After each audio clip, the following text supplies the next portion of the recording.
holistic well-being, at its core, fundamentally, it is being able to access the services, flat out. But that's not enough. That's clearly not enough because there's so many systemic issues that make that accessibility difficult for everybody. And I think that's just a fact. That's a reality that we live in.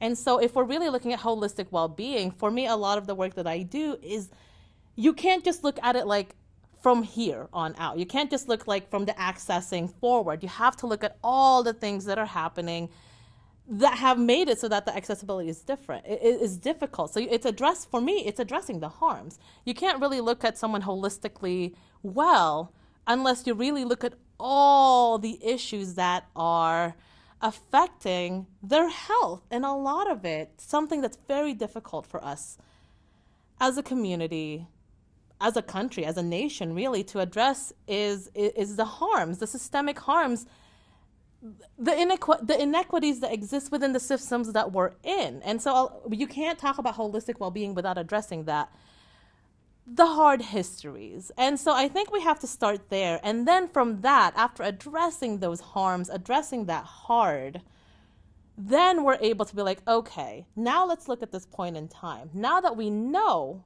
all these things that are keeping people down, now we know these systems of oppression, we're aware of them, we learned about them. How can we take out some of those obstacles? What are the gaps in the system? How can we make things better for folks? But before we can get to that moving forward, we have to address what's happened in the past.